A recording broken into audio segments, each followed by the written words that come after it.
Dans une espèce, en 2017, la Cour est saisie par un gouverneur qui a été renversé à la suite d'une motion de défiance pendant qu'il se trouvait en dehors de la province au moment où la motion en question a été adoptée.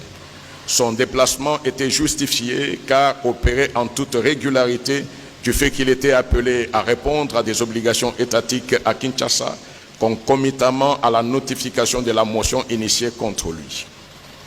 Dans son argumentaire, la Cour a souligné qu'après avoir notifié l'existence d'une motion contre le gouverneur, l'Assemblée provinciale devait inviter le gouverneur à venir présenter ses moyens de défense à la plénière, au cours de laquelle cette motion a été débattue. Ne l'ayant pas fait, et aussi du fait de ne pas préciser ni l'heure, ni les lieux où serait débattue cette motion, la Cour a jugé que la simple notification de l'existence de la motion à l'intéressé ne pourrait valoir invitation, vu son caractère général et imprécis.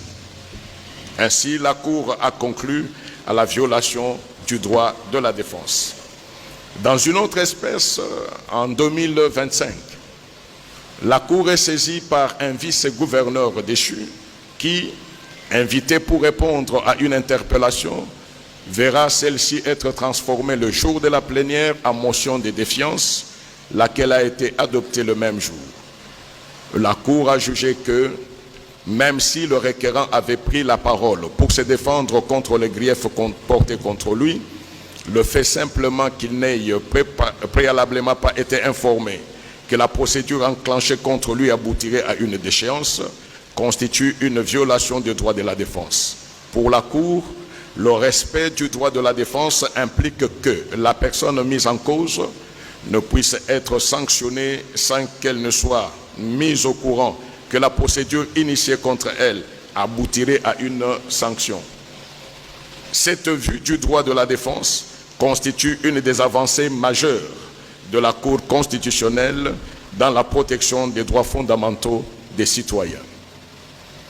Ainsi, dans la même espèce, la Cour a jugé qu'en vertu du respect de son droit de la défense, l'interpellé, c'est-à-dire le vice-gouverneur déchu, devait, au moment où son interpellation était transformée en motion de censure, bénéficier d'un délai raisonnable pour préparer sa défense.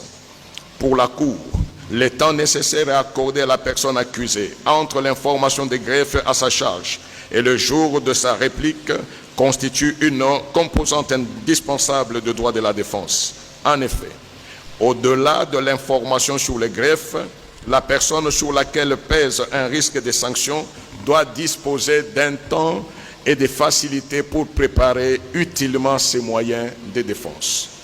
Grand point 3. La primauté du principe de dignité humaine.